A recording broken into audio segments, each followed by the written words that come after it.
So you're worried and you're getting all worked up about how something is going to go, assuming that it's going to go badly, even if it's not going badly.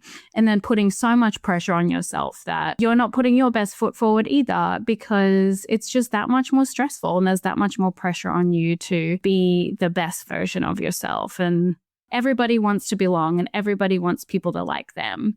And it's really hard when you've got this negative assumption bias and then you're stressed out and you just want to connect, and it's like push-pull of everything going on. Welcome to Successful with ADHD. I'm Brooke Schnittman. Let's get started. Welcome back to Successful with ADHD. Today we're talking about something that doesn't get enough airtime in the ADHD space, adult loneliness. And not because ADHD adults don't want connection, but they don't, and it's not because they also don't care about people, but because maintaining friendships, reading nuance, managing rejection sensitivity, and recovering from social exhaustion can feel harder than anyone admits. We're also in a cultural movement where social media claims to connect us, but many adults feel more isolated than ever. So today's conversation is about tension, and joining me are three women building in this space. We have Rebecca Matchett, serial entrepreneur and co-founder of Synchrony. James Pastrano is a licensed social worker, autism parent, and former executive. And Brittany Moser is an educator, autism specialist with a master's in autism studies. They've come together and they're bringing this big question about what if social technology actually supported how neurodivergent adults connect, instead of assuming a one-size-fits-all communication style. So we're going to zoom out. It's not about height. It's about the ADHD adults and how we're actually struggling socially and what needs to change. So let's get into it. Thank you for being here, ladies. Thanks for having us. That was quite the introduction. So let's start here. Many ADHD adults tell me they're socially exhausted, even when they genuinely like people. And we know connection is really important for us, but why is this happening? I think that there's a flurry of things. I think that as a whole, I think there's just so much noise and chaos out there and different messages and different social expectations across the board that I think it can be really hard for many different cognitive groups to weave throughout all of that stuff. And so what we've tried to do with Synchrony is to create that safe space that is for a specific type of brain and processing style to help weed out all of that noise, to help kind of scaffold what the experience can be like and get rid of all of that, the mess, and just focus on the main thing that people want the most, which is safety, connection, and a sense of belonging. Well, I also think for the ADHD brain, structure and some rules and some social norms and guidance are really important. And when you take something like social interaction, all of that goes out the window. There are really no set rules. There's not the right time. There's not, an on and an off button. So I think for that kind of ADHD brain, you can get caught in the chaos of what should I say and how should I say it? And is this okay? And what are the rules around this? And it can create a lot of anxiety. Of course, we hate structure, but thrive on it at the same time. And you're right. You can practice well, structure that you need to make on your own, right? It's nobody else's structure. It's your own structure. Exactly. And I know for me, like I felt socially stunted because my story is I was bullied pretty much my entire life. And I isolated. So I didn't practice the social skills, nor did I know I was neurodivergent. So it's hard, even if you practice in the mirror, you get mentoring, to be in the space trying to socially connect with all these nuances. You don't know what the other person's going to say. And we know with ADHD, we think from the bottom up rather from the top to the bottom. So we're seeing, we're scanning, we have this sensory input, and we're doing all these things before we even remember the person's name. So then there becomes that rejection sensitivity that you're talking about. So you mentioned structure. What do you mean in the sense of socially connecting? What are you thinking that needs to be provided as far as structure? You mean specifically within the app? Sure. Yeah. Well, I mean, I think there are certain rules and cadence and timing. And when you go on a mainstream app or social media, it's, for lack of a better word, chaotic. It's really fast paced. It's really transactional. It's really overstimulating. And it's intended to kind of get your quick attention. And actually, it's intended to get your quick attention and then move off onto something else. We can spend probably hours talking about that and the merits of it, but we all use it and we're all on it. And for us, it was really important that Synchrony does not do that, that we're intentional, that we're really focusing on slowing down, enhancing, encouraging, and empowering folks to actually have meaningful one-to-one connection without the noise, without the distractions, without the ask, without the advertising, and really just focus on blocking out filters and making connections be more authentic before, ironically, it's on our phone, but before phones were invented, that one-to-one conversation that are based on the way you were as a kid. Well, maybe not for you, Brooke. I'm sorry for the bullying, but when you were trying to just find what somebody else liked, talking about the two things, the innocence of two people talking about something that they really share a passion for. So we're really just trying to scale it back to the basics.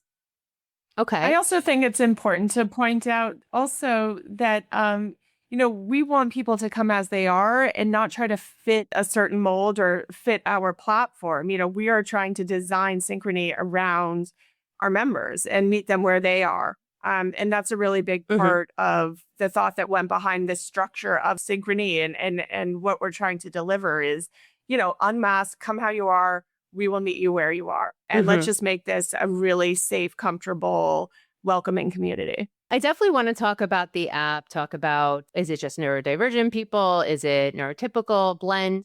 But before we get into that, I want to just ask you, what makes adults friendship building uniquely complicated for neurodivergents and ADHD adults? I mean, the first thing that comes to my mind, and I was thinking about this before when you were talking, is the baggage.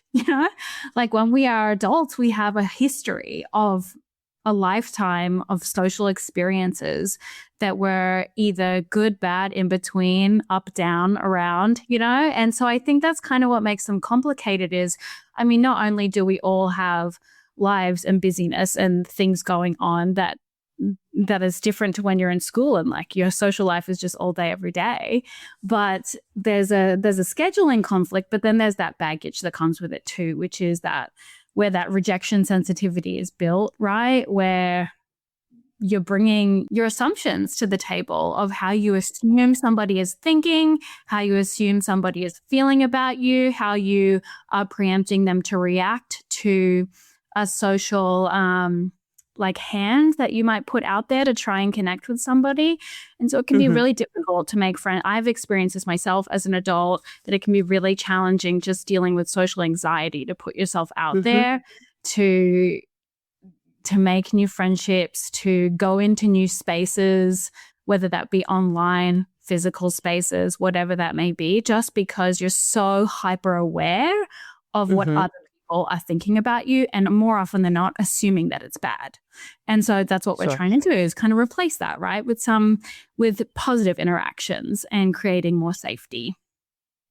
Yeah. So you talk about rejection sensitivity and ADHD and what that can show up as, but how do you think it distorts the neutral social interactions and the social cues and how they get interpreted? Yeah, I think that the general assumption is that it's not going to go well. And so it's distorting neutral things to be skewed, to be more tense, bigger than what they actually are in reality. And when anybody is feeling that sense of pressure or assuming the worst, we also don't perform your best either. So you're worried and you're getting all worked up about how something is going to go, assuming that it's going to go badly, even if it's not going badly, and then putting so much pressure on yourself that you're not putting your best foot forward either, because it's just that much more stressful and there's that much more pressure on you to be the best version of yourself. And everybody wants to belong and everybody wants people to like them. And it's really hard when you've got this negative assumption bias and then you're stressed out and you just want to connect, and it's like push-pull of everything going on. 100%. We talk about it in the classroom, and I think I just mentioned this on a podcast the other day, that if you are not safe, you cannot learn, right? So if you have this social anxiety, which I do too, you go into a conversation and you totally get into freeze, fight, flight, fawn, fib mood, right? So there's nothing really that you're taking in, and we already have slower processing generally. So now we are really stunted in our communication. We're at a loss and we're forgetting names and we're forgetting what they're saying, and it gets challenging for us. So what do you do or in your app to help with those sort of things? I mean, number one, I think exactly what you're saying is it's slowed down. And I think that is one of the benefits that we don't talk about with technology, even just text message. If we're not talking about the internet, talking about text messaging and how that can be such a gift to people who need additional processing time, because you don't have to respond immediately, even though we can definitely feel the pressure to respond immediately. And you can actually think about your response. You can think about how you want to approach something without that in the moment, one-to-one, face-to-face, like, okay, I'm thinking about a million things at once and I have to say something clever and fun and likable. So I think that's the gift of technology when it comes to communication there. And so we slow it down. And so there's a few different components that come along with the app that is supportive of this type of cognition and this type of outreach for connection. And number one is how you're setting up your profile and then how you interact with each other in the app. And when we consider setting up your profile, we very much encourage people to feel completely themselves. And how we do that is a lot of weight is done by your interests and what you are particularly interested in to connect you with other people with similar interests. So there's a heavy weight when it comes to putting forward on your profile what your interests are. And that's a big piece of our matching algorithm. That's a big piece of your identity on Synchrony. The other piece is, and I'll just mention these two pieces here that I think is really valuable, which is your communication style. And I joke about this all the time in that I wish I could have this be front and center everywhere I go, which is like, I take a few days to respond or calm spaces only, and being really open and upfront about what your interests are, but also how you like to communicate best. Not only so you can find people who are similar to you, but just so you're like open and honest about who you are and people know what to expect. So less ambiguity there.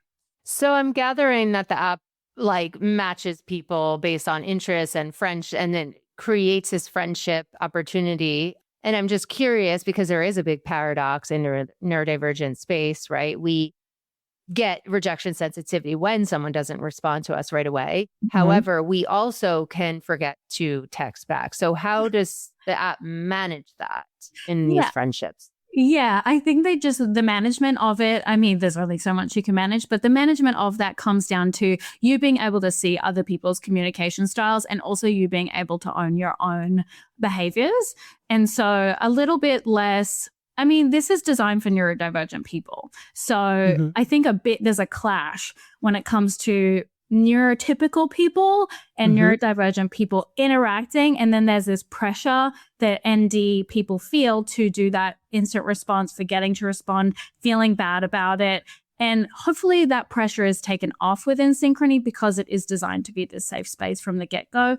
But like I said, less ambiguity as well, being upfront about how you communicate best and how you typically interact with people. There are also, I think, another couple of points I wanted to, capabilities that the app provides, which one is that we're working right now on implementing push notifications. So that gentle reminder, okay, it is your turn, right? Someone messaged you a day ago or, just an hour ago. We just want to let you know that it's your move, right? When you're ready, there's a message waiting for you is number one. And also Jessie, our social coach, our on-demand social coach, which if there is that sort of rejection sensitivity, or you can reach out to Jessie and say, listen, I haven't heard back from this person. I messaged them a day ago. I don't know what to do. Did I say something wrong? Or how do I gently, reply again, even though I haven't heard back from them? So we're trying to provide those supports to make the social interaction less stressful and feel less like rejection if you haven't heard from someone right away. So you're giving those gentle reminders. And besides that, I'm curious how this changes or what the difference is from like Bumble friends. So before I was married, I was on Bumble, I was on, all of the apps, Hinge, whatever, right? And then when I moved to Florida, I was like, I need to make friends. So let me go on this Bumble app, right? Bumble Friends. I don't even know if they still have it. But tell me a little bit more about what else you are providing in there that is helpful for neurodivergent people, because I know that reminding someone that, hey, it is your turn gently is extremely helpful. I'll give you the general, because I feel like we didn't really have or we haven't done a good job in really explaining the why in what we're building. And so I'll let Britt kind of give you some more of the details. But I think to just back up a little bit, the whole point of Synchrony and developing the social app is taking in all of the difficulties and obstacles that we've seen within the neurodivergent community. I'm a mom. My son is 21. He has autism and ADHD.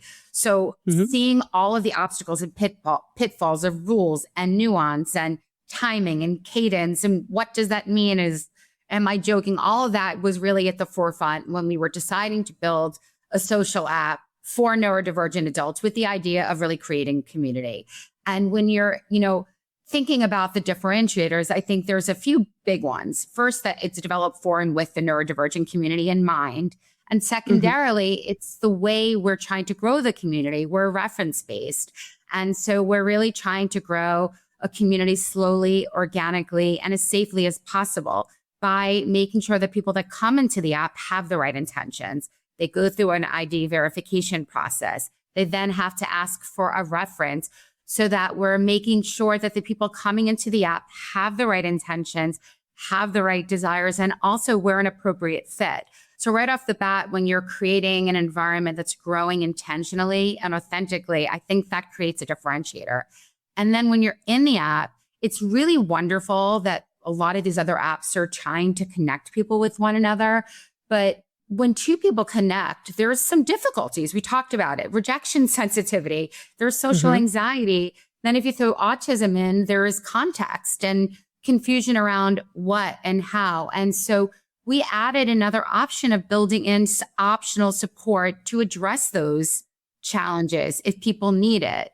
And that AI optional support, you named after my son, Jesse, I think is our biggest differentiator, because it's great. Like I said, no knock on anything. The more the merrier. We want there to be many of options out there for people to grow community that are struggling with isolation and loneliness. But we also want to be intentional and offer resources and tools that address the very struggles that are inherent in the community. So I think, providing that optional support is a huge differentiator. So give me an example. So someone's on an app, on your app, and they're connected. They go through the verification process and they're struggling with social context or nuance. Then they ask for help from AI Jessie. And then what happens? So this is my perfect tee up, Brandon, to you go. So Britt is our product development clinical lead. So she's very visual and she does usually the best job in describing the visuals. So the first step is you get stuck. What do I say next?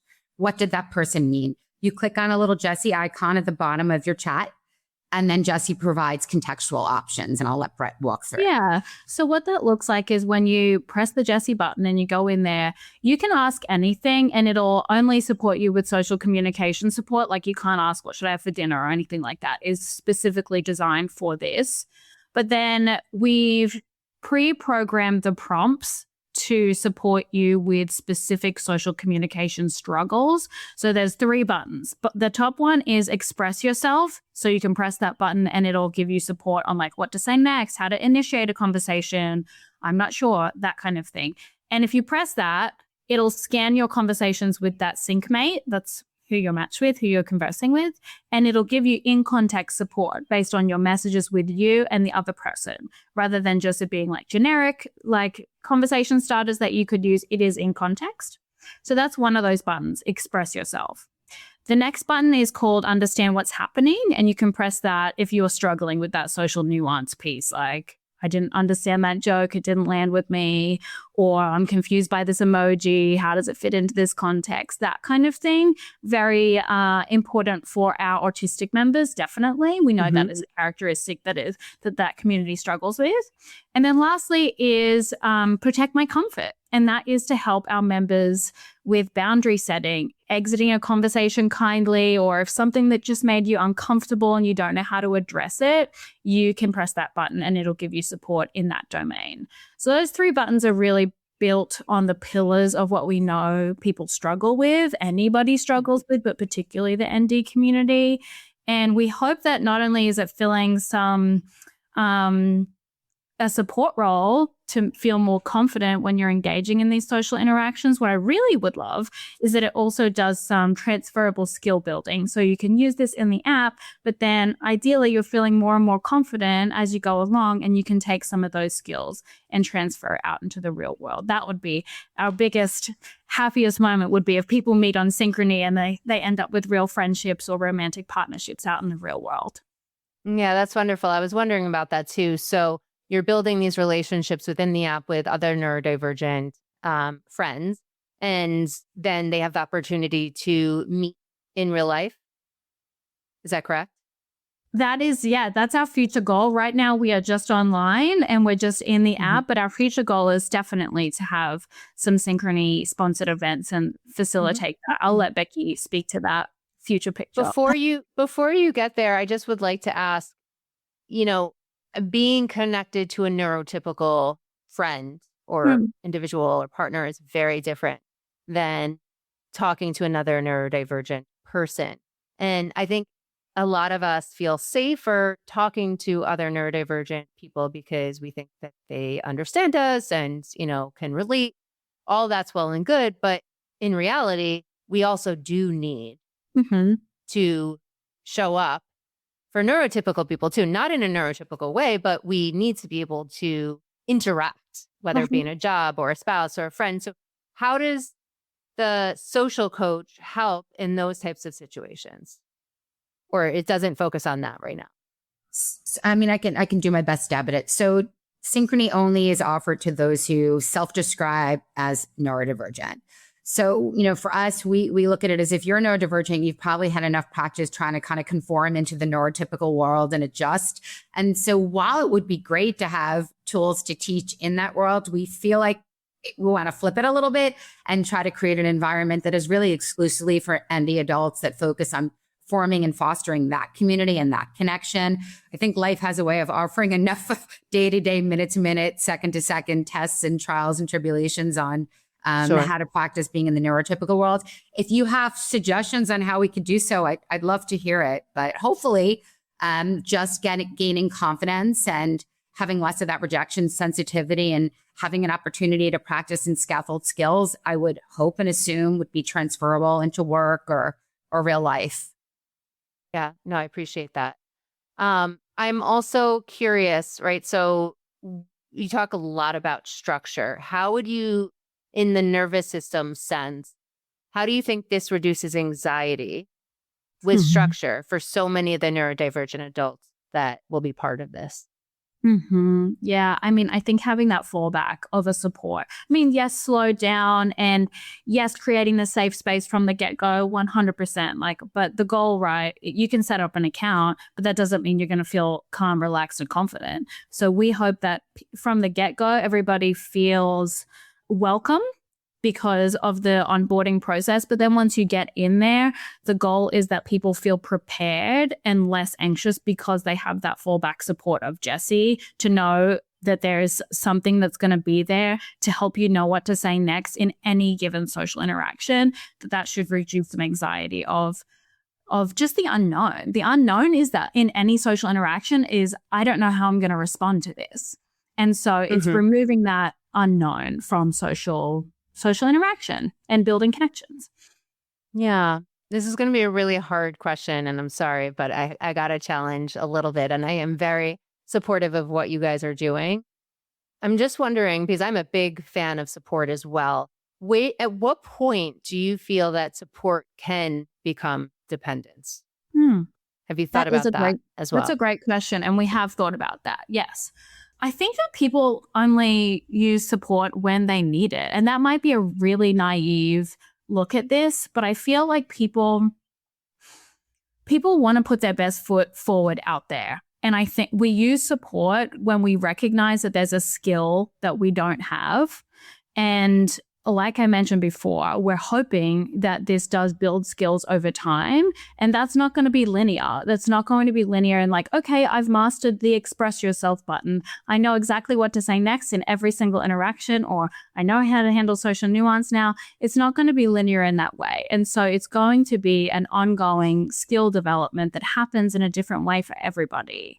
And people aren't going to be interacting on Synchrony to send their work emails, or people aren't going to be operating on Synchrony to text their mom. And so there's plenty of opportunity there for people to communicate without Synchrony out in the outside world that you can't fall back. I think in addition to that, which is all true, we did think a lot about, you hear these stories about people using AI or using other bits of information in an excessive way. And so we really did focus heavily on making sure that the support is optional. And if somebody is communicating too often with Jessie, there's a redirect to bring their attention back on actually potential sync member or a sync mate or a reminder. I'm not a therapist. I'm not here to give clinical advice. But remember, you were this is not word for word, but an example. Reminder, you were talking to James about the Giants game last week. So we're really trying to avoid overdependence on the support. And if you look at all on our website or all of our marketing, we're really using the word optional very, very heavily because it is optional. It's there to reduce social anxiety, to give you the help. And, again, as the mom, I am my son's AI, like not 24/7, but I'll say like 11 hours out of the day. And I am constantly with him saying, you got this. What do you think you should do? Or, hey, you asked you want to make plans with Jonah on Memorial Day, but what month is it today? It's December. So all of those kinds of reminders and tools are thought of when we're thinking about building support. It's intended to foster independence. That is a primary goal of the Synchrony app, and it's all over our socials, and it's very intentional. We want that support to reduce social anxiety, ultimately to foster meaningful and deep connection. Right. And I'll say the intentionality also extends to the design of the actual app. Jessie, it does not pop up. Jessie is not in your face. Jessie is in the bottom subtly. You seek him out or her out and you can interact. But so that there is that intentionality as well with the actual physical design, not just how Jessie interacts and responds to you. Which is ironic because my Jessie is in your face and very intentional, but the Jessie in the app is very small. And when we took my Jessie and flipped him upside down. Oh, well, I know how much social work there is in someone who is autistic, and he is utilizing you, and I'm sure ABA in the past, and speech pathologists and social workers to all of the above to have that social conversation. So I would imagine that an app like this could have been helpful for him also when he was growing up, but now as an adult, I would imagine he would want to use it as well. So that's pretty cool because I see the why behind it. Well, I wasn't his mom. He would love to use it. But yeah, to that point where, the app is really intended for adults that have the desire to form those deeper connections, but struggle with either anxiety, sensitivity, rejection sensitivity, social nuances, social communication deficits. And we just want to try to remove as many obstacles as possible to just give adults the opportunity to have community and friendship and belonging. And, let's reduce depression, loneliness, and suicide rates. I mean, they're all tied to feeling like you belong somewhere. So, I mean, in its simplest terms, it's really what we're trying to do as best we can. Right. That's wonderful. There's been new research out there in social media. People think that you get dopamine from going on social media, And but what in happens, fact, you crash after, right? Right. But what in fact happens because of all of the types of social media you're seeing, it's like, oh, this tragedy. Oh, this happy moment. Oh, like, look like me. It's actually adrenaline that's taking place. And of course, to your point, there is that crash afterwards. So we think that it is, in fact, getting us motivated and giving us dopamine, but we're actually feeling worse when we're leaving the app. So I like how you can still make that social connection in a safe container where you have the option of meeting a coach and also being paired intentionally with people who are in the neurodivergent space. Because community is everything. Yeah. You said that really so perfectly. So thank you. We don't want your experience on Synchrony to be dysregulating. We have enough of that on every other platform. We want this to feel authentic, safe, hopeful, inspiring, and really at the end of the day, just easy to use, you know? Yeah, just from a socially perspective, just wanted to go a little bit more into the neuroscience if that works for you ladies. ADHD adults often replay conversations for hours afterwards. I know I do. But still to this day, I'm like, why did I say that? Right. So what's happening there neurologically? I don't know that I can answer the neurological. I can give you, I'll let Britt jump in, but I think what's really happening there is anxiety and a feeling of you're saying something wrong, you're doing something wrong. I too have ADHD, if you couldn't tell within the first 10 seconds of meeting me. So I'm very used to that. We're detectors of other ADHD. Very easy. I'm always like, yes. I did something wrong. Oh, I was too much. I'm always thinking, about a light But we're switch. also detectors of other people who are ADHD. Yes. 1,000%. And my entire life is like an operating dim switch. Am I too bright? Should I go lower? Did I lower it too much? So I think, I can't answer the science. I can see that in that moment, I think what's happening is that thought of, was my volume right? Did I adjust properly? What's going on? Did I do it right to the purest form? I don't know if you want to add the science behind that. I'd love to be educated on the science behind that. Yeah, I'm fully with Jamie there. And it can come from a number of different places, right? And I think oftentimes it does come from anxiety, because what we're talking about is rumination. And we're ruminating on, will I belong, or am I going to be accepted from that interaction that I just had? And that somebody developing that cognitive pattern can come from so many different places. It can come from just ADHD as a diagnosis. It can come from your childhood upbringing. It can come from all different types of ways or developments. And so, but that's really what we're talking about, is we're ruminating on, am I going to be accepted in that, from that social interaction? Probably from a young age, it's hearing your teacher's voice, sit still, lower your voice, you ask too many questions, and all of that develops all those negative messages. Yeah, or from being bullied and not being accepted, and just wanting to not ever have to experience that ever again. And we think that if we replay it, we can talk ourselves into something or come up with a plan to fix it if we need to. And it's really hard. It's really hard to cope with that noise going on in your head. Yeah, you get stuck in a loop. Yeah. Yep, 100%. So yes, you asked, what do you think it is? All of what you're saying, the rejection sensitivity, threat detection, right? When you've heard all these negative messages for years, or developed this perfectionist type of personality, you are a threat detector, right? Like, we are potentially scanning for danger pretty much all the time. And back to our conversation of like not feeling safe, well, then you can't learn. So that really stunts us. Exhausting, right? Exactly. And then, of course, we have working memory deficits, emotional intensity. So that also creates stronger emotional salience as well. So that really keeps the brain active and thinking about it and reactivating the emotional charge and reinforcing the memory. So it's a number of things. If we fast forward in 2026, do you think we're moving away from engagement-driven platforms? That's a great question. I mean, I would like to think so, yes. I feel like my whole algorithm is about people taking technology detoxes and that kind of thing.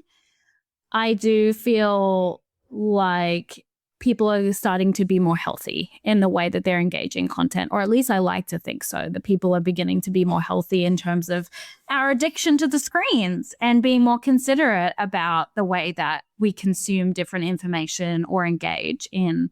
Because there's some great platforms out there, like really great, amazing, helpful ways that technology has supported us and some really amazing stuff. And so it would be a shame to scrap all of it because of some bad platforms that have, turned our brains into mush. Yeah. And I think I just like sort of consider it as, like the junk food kid phase that we've been in with this overconsumption. Oh, and it feels good in the moment. And then you leave and you're empty and you're regretful and you're like, oh, why did I just do that? And so there's hopefully more intention of how to engage with these platforms and with these social sites and things, because there is value there, but on a limited basis. But there's so much else there that can help and that can enrich lives and that can educate. And so I think hopefully there's just a shift. I think it's wishful thinking that, we're going to be decreasing screen time. I think it just needs to be more intentional and more additive to our lives. And then, the candy is a little more limited. Sure. No, that's a really good analogy. And for ADHD adults listening who feel like socially behind or burnt out, what would progress realistically look like this year for them? That's a great question. I mean, I think that progress for them would look like feeling confident and capable to engage in forming new connections. That doesn't mean you're going to have your bestest friends for the rest of your life by the end of this year, even though that would be the dream come true. But I think progress is what you're talking about, not the final product.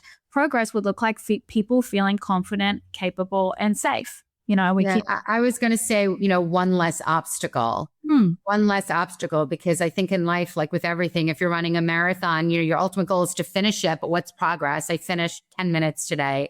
And then tomorrow, I felt confident enough to try 20 minutes. So I think in most simplistic terms, progress is great when it's broken down to achievable steps. And that's how you get, the outcome that you want. So just one less obstacle, one more person that's willing to put their toe in the water with a little less trepidation or fear about a negative outcome would be, I think, incredible progress. Right. So you're not jumping all in. It's Right. one step at a time, 1% action. So you can start building that feeling of success that gives you that dopamine hit that then builds the momentum, that builds the confidence. It's literally like the momentum confidence formula. I love that. I talk about like you have a bad memory somewhere at a specific location, you can go back and create a good memory in that location and replace the memory. And that's what I like to think about with Synchrony. And we talk about that rejection sensitivity is we have adults who have that lifetime of negative interaction after negative interaction. And our goal is to replace that with one positive interaction at a time is how I like to think about it. I love that. It's exposure. I mean, so many of us want to shrink and avoid the social situations because it's so much easier. Yeah, I know, right? So much easier to not be rejected. Yeah. But in fact, I mean, we are going to be rejected, even a neurotypical person, if we are in a social situation, the more we're out there. So to kind of create this atmosphere of safety and tools gives you that confidence. And like you said, hopefully can apply that to the real world outside of this app as well to feel more confident. If there's one thing that you want listeners to take away, what would that be? Even though I have a very ADHD, cluttered, chaotic brain, I have a simplistic brain too. And I tend to kind of try to make things as simple as possible when you're thinking about what you want. So what I would want the takeaway to be is understanding the why, understanding that we're doing this really to offer an opportunity for people that are experiencing either anxiety or loneliness to feel a little less afraid, to feel a little less alone, to feel a little more hopeful, and to feel like they can see a brighter future of connection. We want to build community. I mean, yes, we're technology, and yes, we're offering all these supports, but at the end of the day, who we really are is a social platform aimed at building community for a group of people that really struggle with that. Yeah. Beautiful. And where can listeners follow your work and stay connected? Yeah, we've officially launched. So, I mean, you can find us in the App Store. You can go to our website for any details on downloading the app. It's joinsynchrony.com. You can find us on socials at Join Synchrony. And we're there. We're there. And we do have people in there right now. And it's a fantastic, diverse user base of ages, location, everything. And so we're very excited for that to grow and for people to connect on, common ground rather than just, are you blonde and 6'5" and looking to date? That human connection piece. Yes. Well, thank you for being on. And if today's conversation resonated, here's what I want you to take with you. If you feel socially exhausted, like I know a lot of us in this conversation do, we know you're not alone. It might be the environment. It might be rejection sensitivity. It might be the negative messages you've heard growing up. And our nervous system gets overloaded in spaces designed for activation, like we said in social media platforms, and not connection, not real connection. So when we understand that, we stop blaming ourselves and start asking better questions about design, structure, and support. And I just want to thank you again for being here and for all of you listening to Successful with ADHD. We'll see you next time. Thank you, Brooke. Yeah. Thank you, Brooke. Thank you, listeners.